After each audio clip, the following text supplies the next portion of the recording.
Do you ever find yourself caught in a whirlwind of thoughts, worries about the past, anxieties about the future, or maybe just a nagging sense that something's missing? It's like you're carrying a heavy load, isn't it? One that weighs on your heart and clouds your days. What if I told you that the way you think, the way you hold on to those thoughts, is shaping your life more than you realize? And what if, with a little wisdom and practice, you could lighten that load and find a kind of peace that stays with you, no matter what life brings? Welcome to a journey inspired by Buddhist wisdom, where we'll explore how to be serious about what you think, not in a rigid way, but with gentleness, clarity, and purpose. Stick with me, because this isn't just about ideas. It's about rediscovering a calmer, wiser you. Let's start with something we all know too well. The mind can be a noisy place. Maybe you're lying in bed at night, replaying a conversation from years ago, or stressing about a family member's health, or even wondering if you've lived the life you were meant to. These thoughts feel so real, so urgent, that they pull you in, don't they? You might feel trapped, like you're stuck in a cycle of worry or regret. I get it. I've been there too. And so have countless others, especially as we move through the later chapters of life, where reflection often becomes deeper and questions about meaning grow louder. In Buddhist teachings, there's a beautiful way of understanding this. They say our suffering, our dukkha, comes from how we cling to thoughts and emotions, mistaking them for who we are. Imagine your mind like a river. Thoughts flow through it, some gentle, some turbulent. But the problem starts when we grab on to those thoughts, holding them tightly as if they define us. That worry about tomorrow, it's just a passing ripple. That regret from years ago, another wave moving through. But when we cling to them, we're no longer flowing with the river. We're stuck, struggling against the current. This idea of clinging is tied to something Buddhism calls attachment. It's not just about being attached to things like a favorite chair or a cherished memory. It's about being attached to ideas, to expectations, to the stories we tell ourselves. For example, you might think, I should have done more, or I need to fix everything for my family. Those thoughts feel true, but they're often just habits of the mind, patterns we've built over years. And here's the insight. They don't have to control you. So how do we start to loosen that grip? One simple, powerful practice is mindfulness. Now, I know that word gets thrown around a lot, but at its heart, it's about noticing what's happening in your mind without getting swept away. Let's try something right now. Take a slow breath and just notice the air moving in and out. Feel your chest rise and fall. If a thought pops up, like, what's for dinner? Or, I forgot to call someone, don't push it away or chase it. Just notice it, like you'd notice a cloud passing in the sky. Then come back to your breath. That's it. That's mindfulness. And it's a small, gentle step towards seeing your thoughts for what they are. Temporary visitors, not permanent residents. This practice isn't about emptying your mind or becoming someone new. It's about creating a little space, a moment, of clarity where you can choose how to respond to life instead of reacting out of habit. And for those of us in our 50s, 60s or beyond, this is especially powerful. Life has taught us so much through joys, losses, triumphs, and struggles. But it's also left us with patterns, ways of thinking that might not serve us anymore. Mindfulness helps us see those patterns clearly so we can let go of what weighs us down. Let me share a story. I once met an older gentleman named Thomas, who came to a meditation group I was part of. Thomas was in his late 60s, retired, and carrying a lot of regret. He'd spent years building a business, but it had cost him time with his children, and Now he felt disconnected from them. Every day, his mind replayed the same thoughts. I failed as a father. I should have been there. Those thoughts were like a storm in his heart, keeping him from enjoying the present. But Thomas started practicing mindfulness, just a few minutes a day. He'd sit quietly, notice his breath, and when those regrets came up, he'd say to himself, "There's that thought again. It's okay. I see you." Over time, he began to see that those thoughts weren't the truth of who he was. They were just stories, and he could choose not to let them define him. One day, Thomas told me he'd started calling his grown children, not to apologize or dwell on the past, but to listen, to be present. He said, "I can't change what happened, but I can show up now." That shift didn't erase his regrets, but it gave him peace and a way to rebuild those relationships. His story shows us that it's never too late to change how we relate to our thoughts. It's not about erasing the past, it's about living more fully in the present. If you're feeling inspired, here's something you can try today. Set aside 5 minutes, maybe in the morning or before bed. Find a quiet spot. Sit comfortably and focus on your breath. When thoughts come, and they will, just notice them. Don't judge them or try to fix them. Just let them pass, like leaves floating down a stream. If you get distracted, that's okay. Gently bring your focus back to your breath. This simple act is like planting a seed. It might not feel like much at first, but with practice, it grows into a sense of calm and clarity that you can carry into your day. Now, I know change isn't easy. If you're like me, you might be thinking, 5 minutes? Sure, but what about all the noise in my life? That's okay. The beauty of this practice is that it meets you where you are. You don't need to be perfect or have all the answers. All you need is a willingness to try to take one small step, because every step you take toward understanding your mind is a step toward peace. And that peace, it's not something you find out there, it's something you uncover within you. So, let's keep going together, because this journey is just beginning, and there's so much more to discover about the power of your thoughts. As we move forward, let's hold on to that idea of watching our thoughts with kindness and curiosity. You've already taken a big step by recognizing that your mind doesn't have to run the show. That's huge. Now let's build on that by diving deeper into how Buddhist wisdom can help us not just notice our thoughts, but transform the way we live with them. Because this isn't just about feeling better for a moment. It's about creating a life where peace and clarity become your natural state, even when the world feels heavy. Remember Thomas, who found a way to let go of his regrets. His story shows us something important. Our thoughts shape our actions, and our actions shape our lives.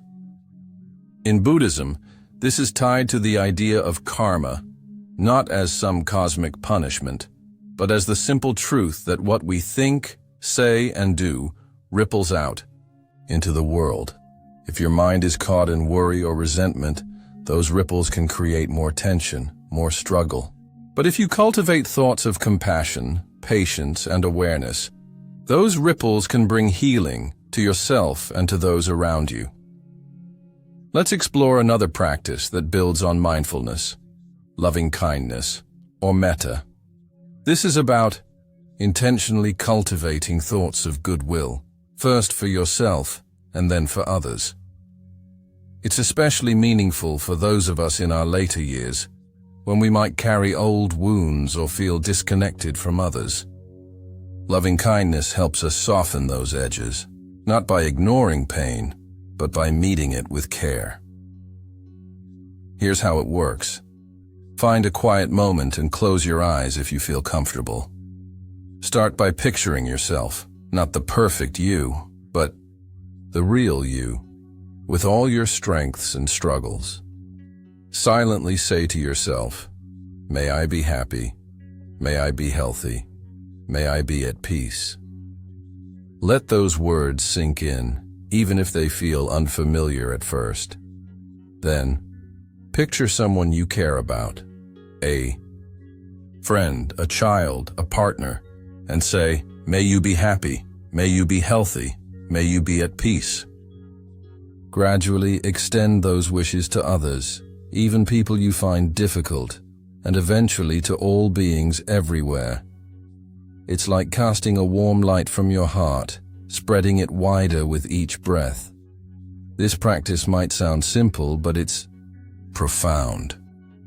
It rewires the way you think, moving you from judgment or fear to openness and care. I remember a woman named Margaret, who was in her early 60s and joined a meditation class I attended. Margaret was angry at her ex-husband, angry at herself for staying in a difficult marriage too long. That anger was like a wall around her heart, keeping her from enjoying her days. But she started practicing loving kindness, beginning with herself. At first, she said it felt strange, even silly, to wish herself happiness. But over weeks, she noticed a shift. She began to forgive herself, not because the past changed, but because she stopped letting it define her. Eventually, she even sent kind thoughts to her ex-husband, not to excuse him, but to free herself from the weight of resentment. Margaret's story reminds us that our thoughts are powerful, but they're also trainable. Loving kindness isn't about forcing yourself to feel something you don't. It's about planting seeds of compassion that grow over time.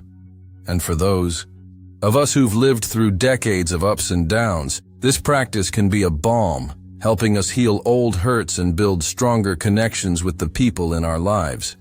If you want to try this, start small. Spend a few minutes each day sending kind thoughts to yourself and one other person. You don't need to feel a big change right away. Just trust that you're nurturing something beautiful. And here's a tip. If it feels hard to wish yourself happiness, that's okay. That's a sign you're carrying a lot, and this practice is exactly what can help.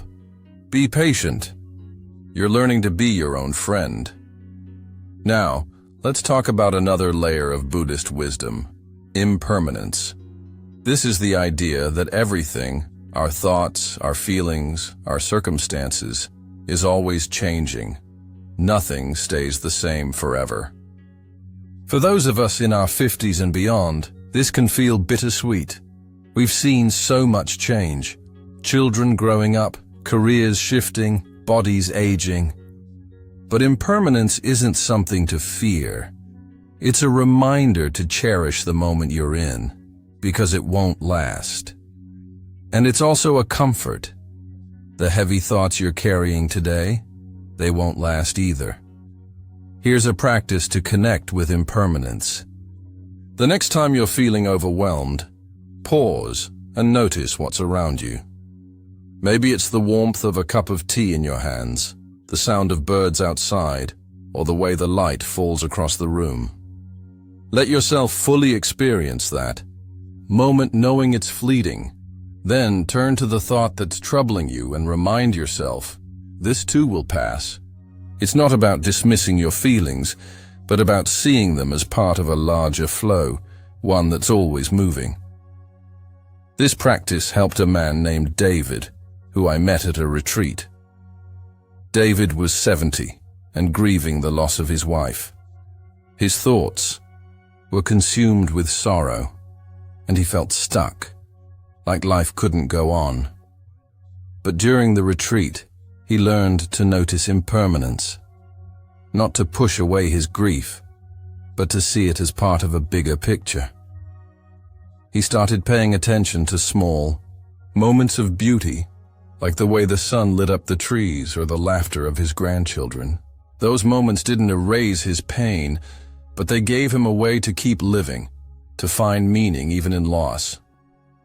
These practices, mindfulness, loving kindness, embracing impermanence, are like tools in a toolbox. You don't need to use them all at once. Just pick one that feels right and start there. The key is consistency. Even 5 minutes a day can make a difference, because you're training your mind to see the world with more clarity and kindness. And that's where the real change happens, not in big dramatic moments, but in the quiet, steady work of showing up for yourself. So, keep going.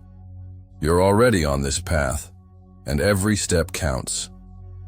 There's more to explore, more ways to deepen this practice and bring it into your everyday life.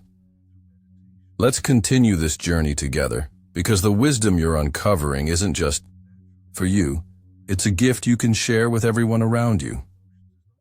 By now, you've started to see how powerful your thoughts are and how Buddhist practices like mindfulness and loving kindness can help you shape them with intention.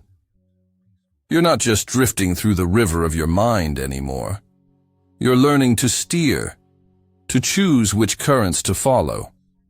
That's no small thing, especially as we navigate the rich, complex years of our 50s, 60s, and beyond. Let's keep moving forward, because there's more to discover about how these teachings can transform not just your inner world, but the way you live every day.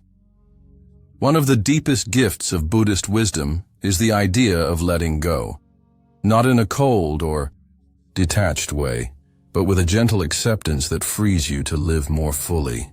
This is tied to the concept of non-attachment, or what's sometimes called anatta, the understanding that there's no fixed, unchanging self at the center of your experience. That might sound abstract, but it's incredibly practical. Think about the times you've felt stuck in a thought like, I'm a failure or I'm not enough. Those thoughts feel so solid, don't they? Like they're the truth of who you are. But Buddhism teaches us that they're not you. They're just passing states like clouds moving through the sky. Let's try a practice to explore this. The next time you notice a heavy thought, like worry or self-doubt, pause and ask yourself, who is thinking this? It's a simple question, but it can shift your perspective. You might notice that the thought isn't you. It's something arising in your mind, something you can observe and let go. This isn't about denying your feelings, but about seeing them as temporary, not as the core of who you are. Over time, this practice helps you hold your thoughts more lightly, so they don't pull you under. I saw this in action with a woman named Susan, who was 62 and struggling with anxiety about aging. She worried constantly about her health, her memory, her future. Those thoughts were like a cage, keeping her from enjoying her days. But Susan started practicing this question, who is thinking this? And it gave her a new way to relate to her fears. She'd notice a thought like, what if I get sick? And instead of spiraling, she'd say, there's that worry again. It's not me. It's just a thought. Slowly, she began to feel freer, more present. She started gardening again, something she'd loved, but had stopped because of her anxiety. That small act of reconnecting with herself was a reminder that she was more than her fears. This idea of non-attachment also applies to the things we hold on to. Our roles, our possessions, our expectations. As we age, we often face changes. Children move away, careers end, our bodies shift. It's natural to feel a sense of loss, but clinging to how things should be only deepens that pain. Instead, Buddhism invites us to embrace change with grace. That doesn't mean you stop caring. It means you love deeply while knowing nothing lasts forever. Here's a practice to try. Think of something you're holding on to tightly. Maybe a worry about a loved one, a regret, or even a physical object that carries a lot of meaning. Take a moment to picture it in your mind. Then, imagine placing it in your open hands, not clutching it, but holding it gently, like you'd hold a bird you don't want to harm. Say to yourself, I care about this, but I don't need to control it. This act of mental release isn't about giving up. It's about trusting life's flow. This practice can also extend to how we relate to others. In our later years, relationships with children, partners, friends become even more precious. But sometimes we hold expectations that create tension. Maybe you want your grown child to call more often, or you wish a friend understood you better. Non-attachment doesn't mean you stop loving them. It means you let go of the need for them to be a certain way. You offer love freely without demanding it back in a specific form. Let me share a story about a man named Robert who was 68 and felt distant from his son. Robert wanted his son to follow in his footsteps, to take over the family business, but his son chose a different path. That disappointment weighed on Robert, and their conversations were strained. But through meditation, Robert began to practice letting go. He started to see that his son wasn't wrong for choosing his own path. He was just different. Robert began to listen more, to ask questions instead of lecturing. Over time, their relationship softened, not because his son changed, but because Robert let go of his need to control the outcome. These practices, questioning your thoughts, letting go of attachment, are about creating space for wisdom to grow. And that wisdom, or prajna, is what helps you see life clearly, not through the fog of fear or habit, but with openness and compassion. For those of us in our later years, this is a gift we can offer the world. Our experiences, our perspective, our ability to live with grace. These are lights that shine for others. Here's one more practice to carry forward: gratitude. Each day, take a moment to notice 3 things you're thankful for. They don't have to be big. Maybe it's the warmth of the sun, a kind word from a neighbor, or the taste of your morning coffee. This practice shifts your mind toward what's good, training it to see life's beauty even amid challenges. As you continue this journey, know that every moment you spend tending to your thoughts is a moment of growth. You're not just changing yourself. You're creating ripples of peace that touch everyone around you. Keep going, keep practicing, and let's see where this path leads next. You've come so far on this journey, haven't you? From noticing the chatter of your mind to cultivating kindness, embracing change, and letting go with grace. You've been building a foundation for a life of deeper peace and meaning. As we wrap up, let's weave together the threads of what we've explored and leave you with a sense of clarity and inspiration to carry forward. Because this isn't the end. It's a new beginning, a chance to live with the wisdom you've uncovered. The heart of what we've been talking about is this: your thoughts are powerful, but they don't have to control you.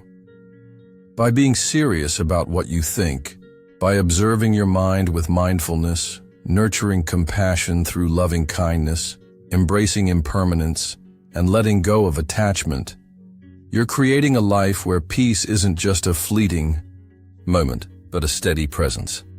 And for those of us in our 50s, 60s, and beyond, this is a profound opportunity. We've lived through so much: joys, sorrows, lessons. And now we have the chance to distill that experience into wisdom that not only enriches our lives, but also uplifts those around us. Let's revisit the practices we've explored, not as a checklist, but as invitations to keep growing. Mindfulness, that gentle act of noticing your breath and thoughts, is like a compass, helping you stay grounded in the present. Loving kindness is a bridge, connecting you to yourself and others with warmth and care. Embracing impermanence reminds you to savor life's fleeting moments and release what no longer serves you. And letting go, whether of thoughts, expectations, or old wounds, frees you to live with openness and trust. Together, these practices are a path to what Buddhism calls awakening. Not some distant goal, but a way of living with clarity and heart. The beauty of this path is that it's not about perfection. It's about showing up day after day with patience and kindness for yourself. Some days your mind will be calm, others it might feel like a storm. That's okay. Every moment you choose to practice, even for a few minutes, is a step toward freedom. And those steps add up, creating a life where you're not just reacting to the world, but responding with wisdom and grace. Think back to the stories we've shared. Thomas, who found peace by letting go of regret. Margaret, who softened her anger with loving kindness. Susan, who eased her anxiety by questioning her thoughts. Robert, who rebuilt his relationship by releasing expectations. These aren't just stories, they're reminders that change is possible, no matter your age or circumstances. You have that same potential within you. Every practice, every moment of awareness is a chance to write your own story of growth and healing. As you move forward, let gratitude be your companion. Each day, pause to notice the small gifts in your life.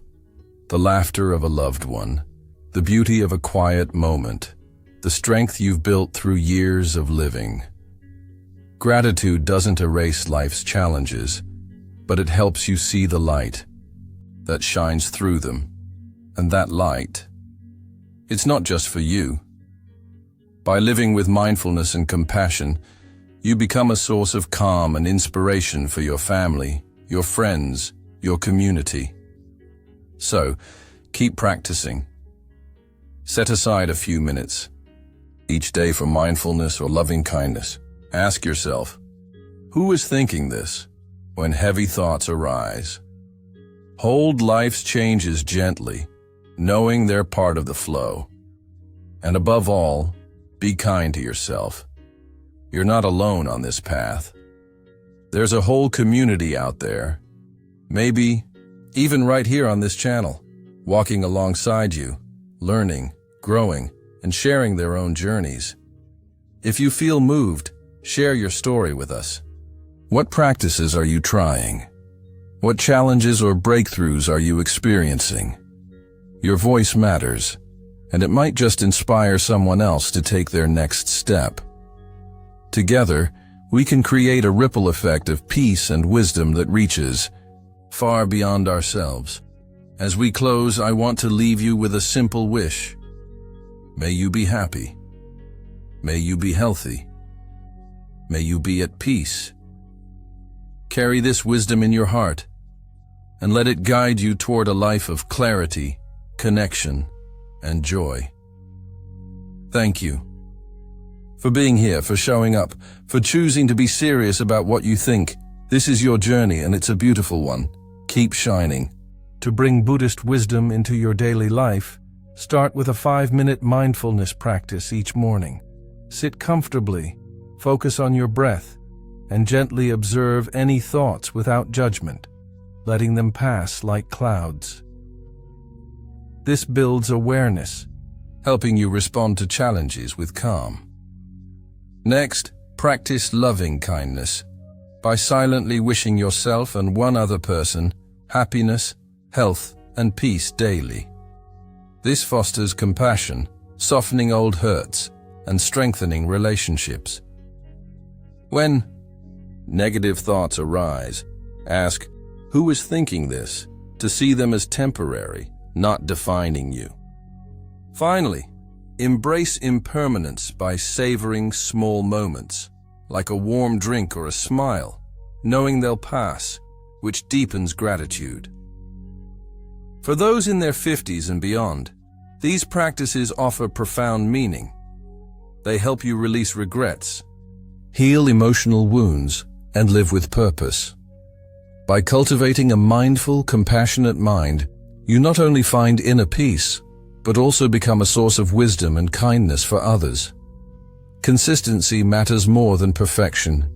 Each small step transforms your heart and ripples outward, creating a legacy of peace.